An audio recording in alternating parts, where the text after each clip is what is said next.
I think that yesterday we covered many very important materials, and I hope that you had time to think about it and write about it as well.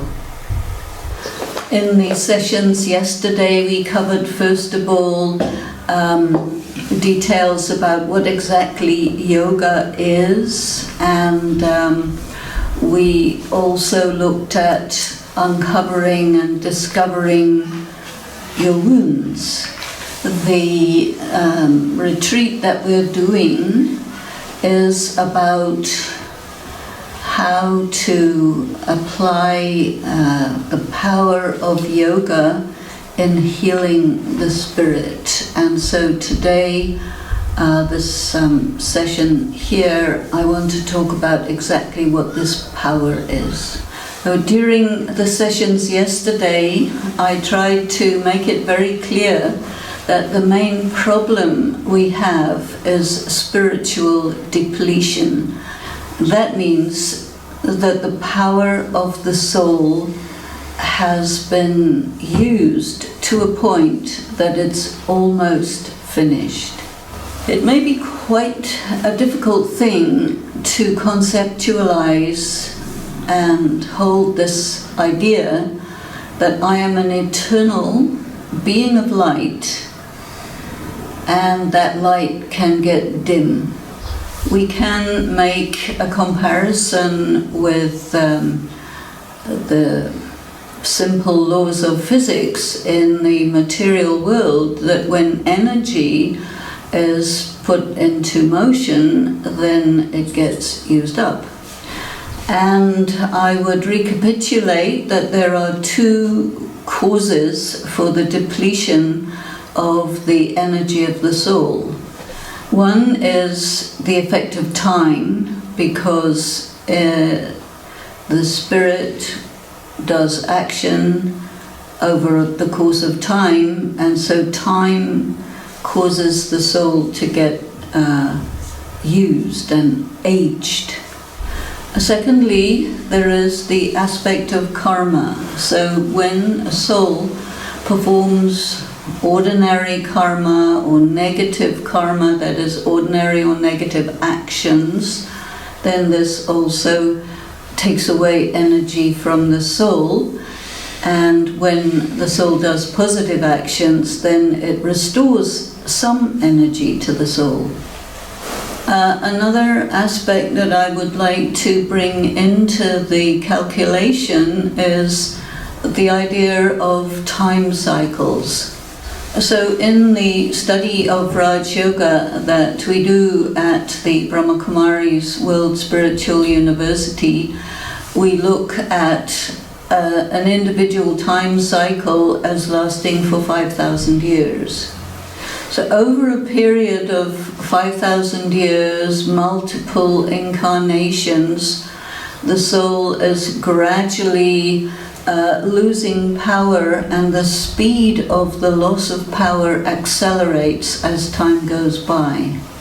So the level of power at the end of the cycle is lowest, and at the beginning of the cycle is highest.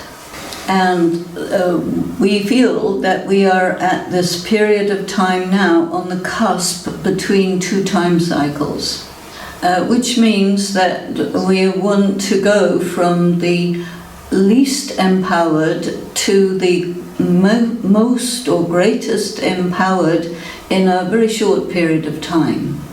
And so this is the time when the soul has to be in connection with the Supreme Being to take enough power to power the soul for the next coming time cycle.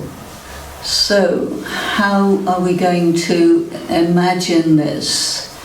I think you can consider how much water there is in the ocean. I'm sure somebody must have calculated it, but you can imagine it's a very, very large amount. The amount of water in the oceans, on the earth, huge amount. So you can think that when you are in your full power, you have as much power as there is water in all the oceans on the earth. And the amount of power you have at the end of the cycle corresponds to something like a small lake. Of course, we're not talking about water, we're talking about personal spiritual energy. And water, when it's calm and placid, is just very beautiful. Maybe in the oceans you have small waves or very calm seas, and then you're not really aware of the power of the oceans. But from time to time, there could be a hurricane or a tsunami, and then you start to really see the power of the water when it is moved by some force, and there is nothing you can do against that power. It is so big. So we're talking about shifting from lake size to ocean size. And I'm giving this comparison so that you can think about it in your mind, conceptualize it. Or if we're talking about power in terms of light, compare the light of the sun to a light bulb. The soul is like a battery that is practically flat, and the energy in a flat battery is very limited, and we really are so unaware of what it's like to be in your full power. You can hardly imagine it. So yoga, which we spoke about yesterday, is the mechanism for drawing power into the soul, and the amount and intensity of that power has to be a really huge amount. So it takes time to draw that amount of power in. Another quite well-known analogy is the amount of energy released when the atom is split. So we get the atomic bombs.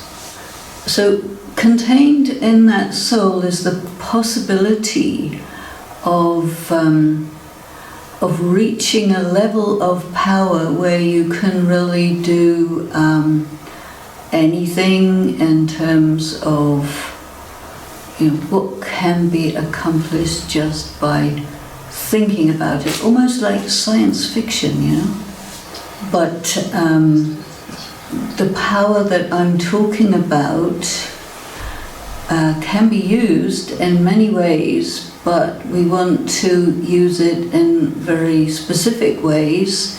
And so I want to use this session to really try to describe and define this power and how we take charge of this power as we accumulate it. In your present condition, where you have had a look at making a list or enumerating your wounds and some of the behaviors that you do under the influence of your wounds, would show you how you are reduced in your ability to manage your feelings. I think another way of putting it is that when you are not in your power and your wound is touched, your weakness will take the form of the superiority-inferiority flip-flop that is called ego. I'll give you an example of a fairly common situation that happens in a dysfunctional family. The father of the family has been drinking. He comes home and he sees his wife and child, and his child is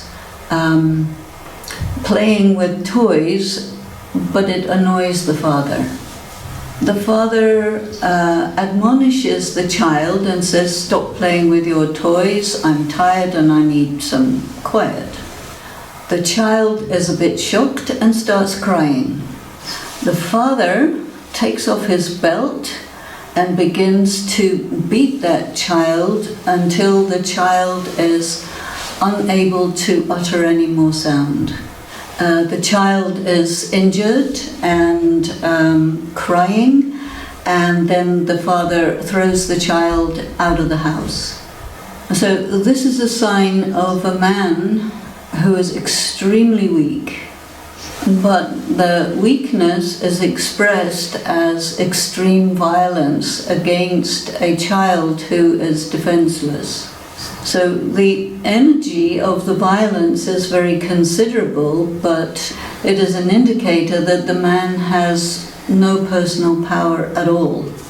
I'm using this example so that you can see that being powerless doesn't mean that you're not able to do anything. Being powerless means that you're unable to control your behavior and you do something which is completely damaging and totally inappropriate, but yet this kind of behavior is common and causes people to be very afraid and traumatized.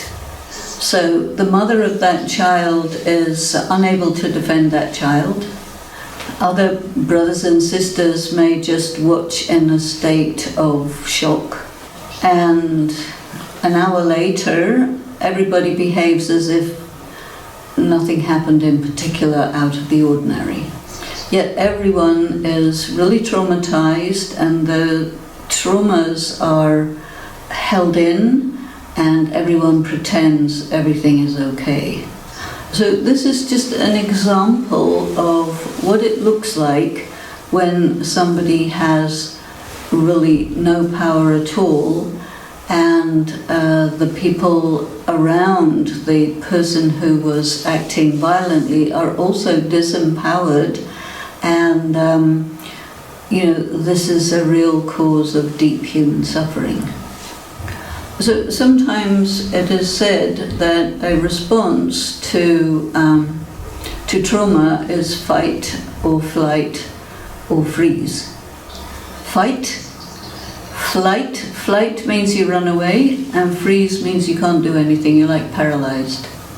When you have many instances of this, it's going to deplete your power extremely rapidly.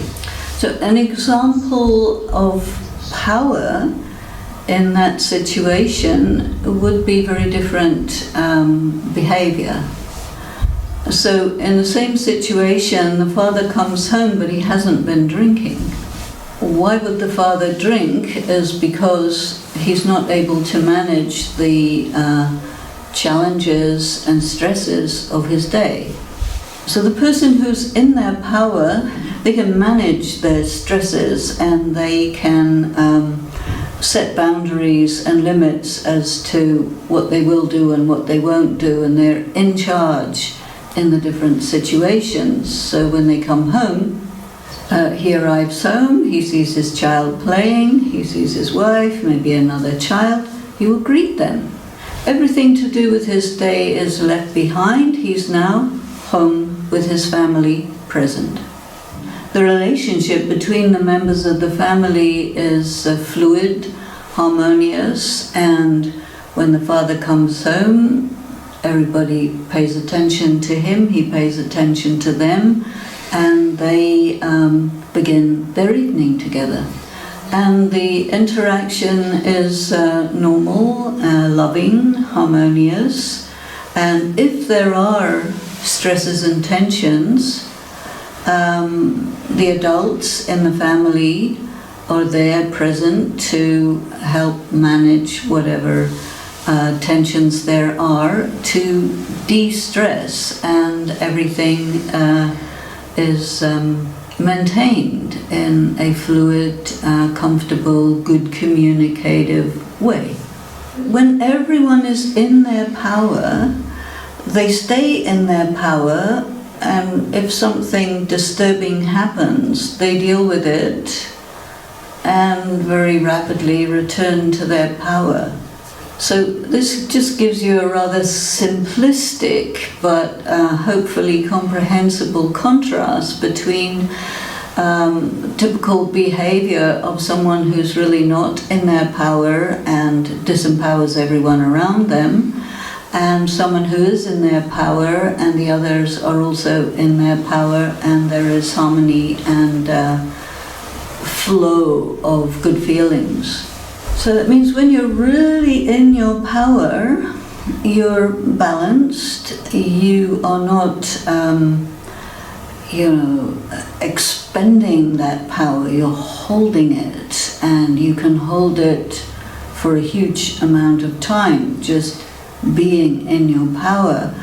And when you're not in your power, everything gets explosive and falls apart quickly.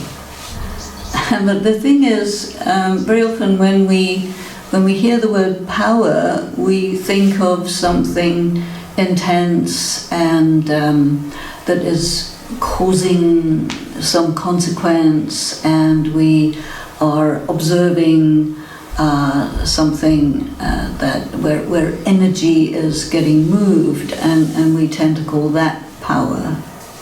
And then when somebody is just being who they are, we don't tend to really think of that as powerful, because they're not doing anything. So the kind of power we're talking about is that you have a reserve of power which is gigantic, but not necessarily that anyone can perceive it until you apply it to something.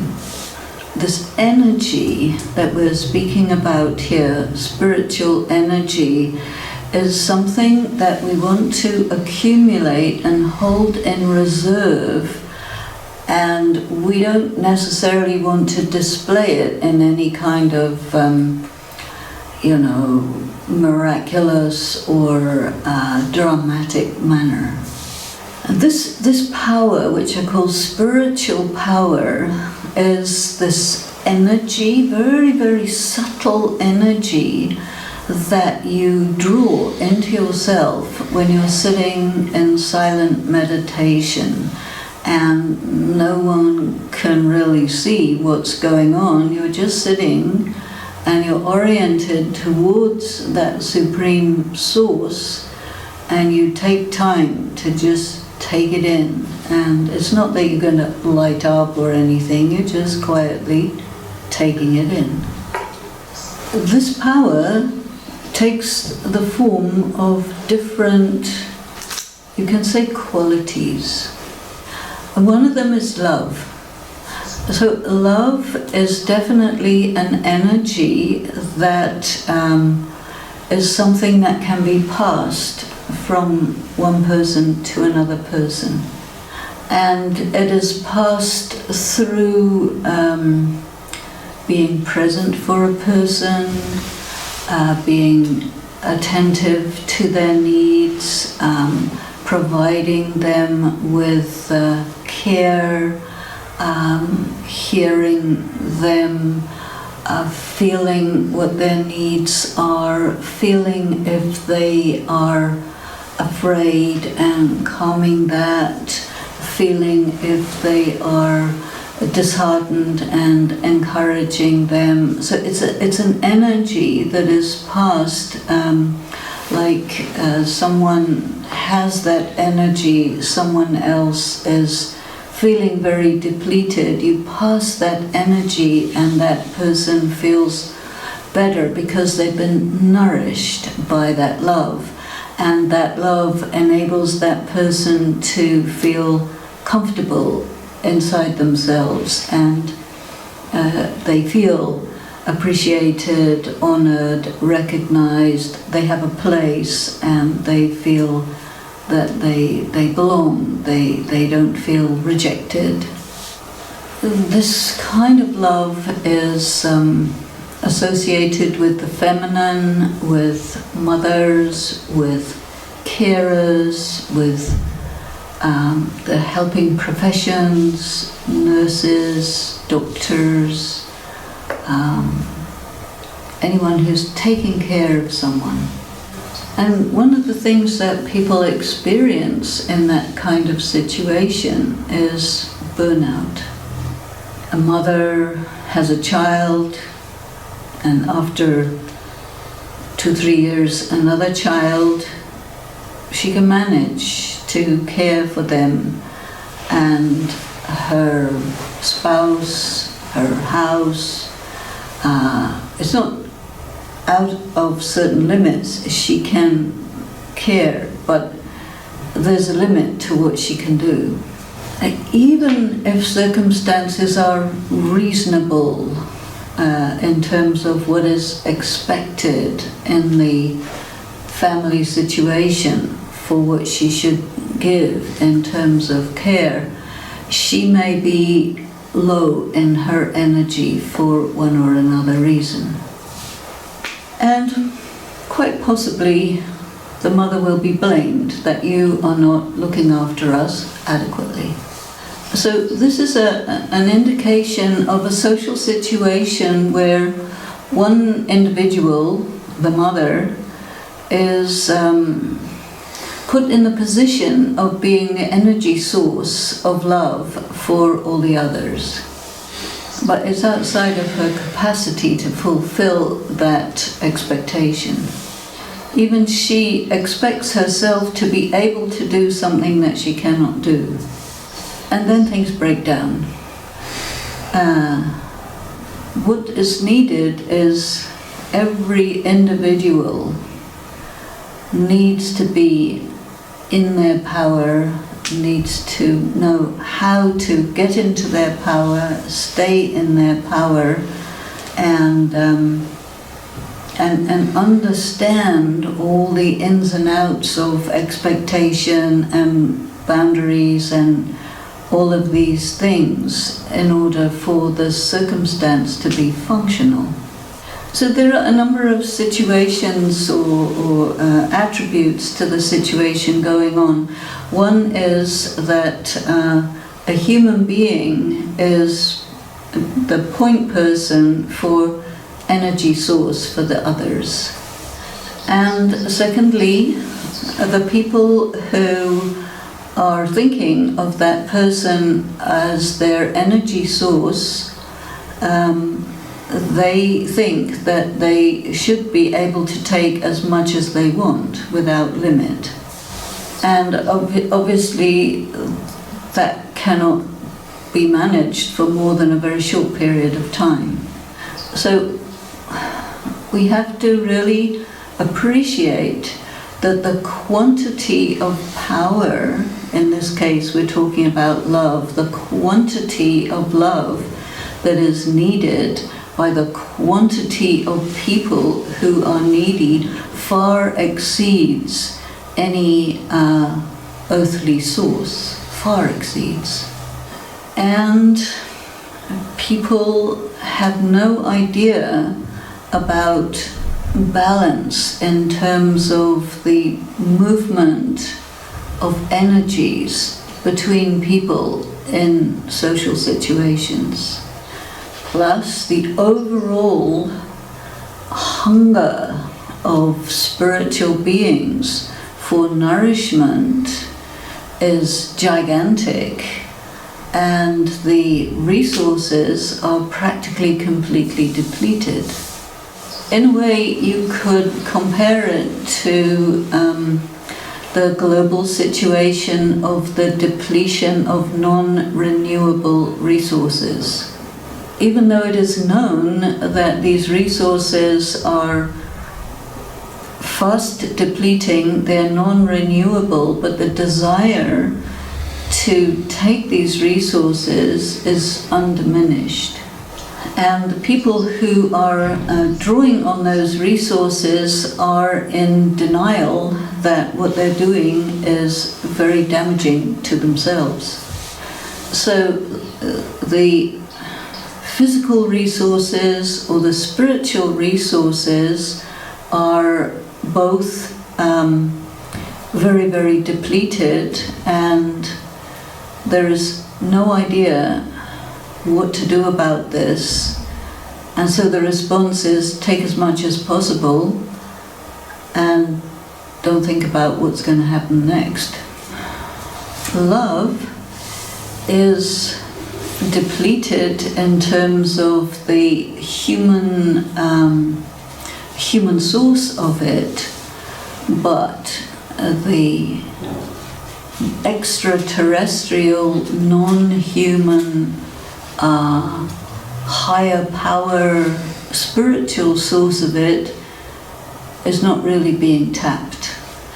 So what we are looking at here in this retreat is to understand clearly what our situation is, to move away from any kind of denial, and to learn how to tap that power source and to understand it. This source of power, you can tap into it in meditation. Say you have a good meditation, half an hour, you are really connected, you draw it into yourself and you feel great, but then you let it drain out very quickly, so it's gone. Nowadays many people are generating electricity with solar power, but the technical aspect of collecting and storing that power was difficult. And so in the same way, you can meditate. Of course, you have to be quite subtle about it and bring yourself into a subtle state to be successful, so there is experimentation involved. But the second thing is to store it. That this spiritual power is much, much more subtle than trying to draw power from the sun, for example. So the first thing we need to appreciate is the extent to which we are very gross, and we need to become very subtle in order to connect with that subtle source, because the power is very subtle. Secondly, we have to appreciate that we are not very good in concentration.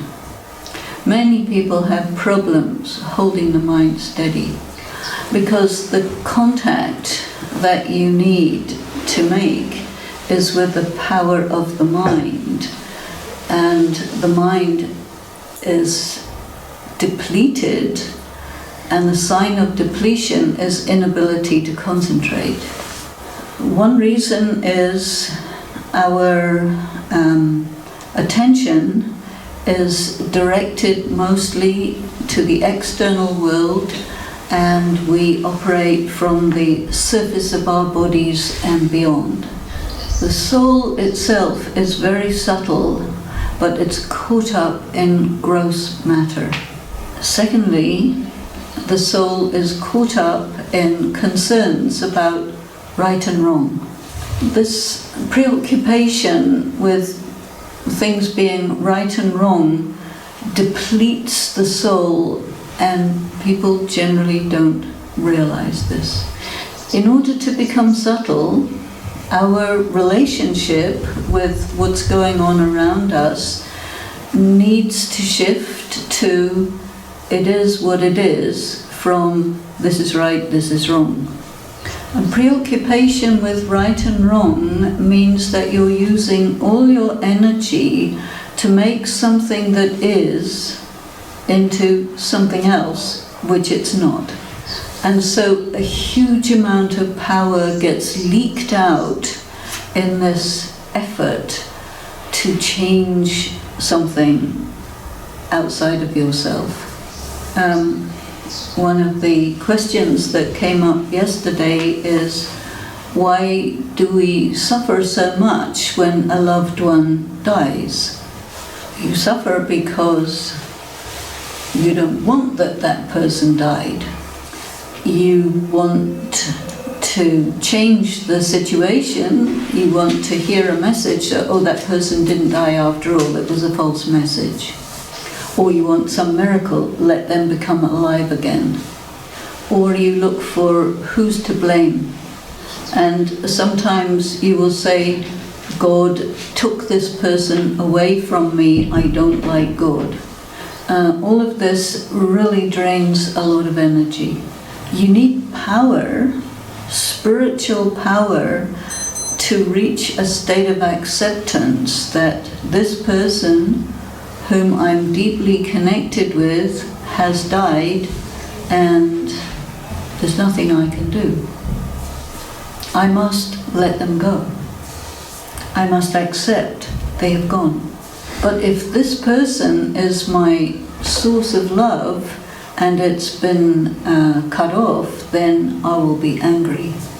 Because in my grossness, I'm attempting to feed my spirit from the spirit of another human being, which is not a very good idea for reasons I need to clarify. This energy that we need is such that if it comes flowing through from our connection with the Supreme Being, means that we have enough for ourselves and enough to put out into the atmosphere and charge the atmosphere. This is the good way of being in an empowered state. Why don't we do that? Is because we don't think we're spiritual beings.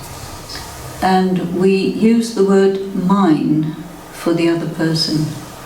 We claim ownership, and ownership means you draw energy from the object of your ownership, the possessed object. So spiritual study means really know that it is not possible to possess any human being, any place, or any object, because at any time they can be taken away from you. And if you don't know that, or don't agree with it, and you try to nurture your spirit from the energy of these people, places, or things, you will be deceived. You're using a support system which by definition will fail you. And so it would be said that if you're doing that, you are unaware or ignorant or deluded. But the culture that we live in tells us the opposite. So the implication of that is that our culture has failed us. And if you would realize that the support systems that you have been led to believe will support you actually cannot and will not support you, you feel betrayed. And the feeling of having been betrayed is a very, very terrible feeling for a person to endure. So we have to ask ourselves a question. The question is it better to live under an illusion, or is it better to have your illusions removed and manage the feeling of disillusionment, but at least be clear? So this is a very, very important question that I would like everyone to sit with for the next little while. So let me repeat it. Maybe you might like to write it down for yourselves. Is it better to live under an illusion and sooner or later get betrayed because of that? Or is it better to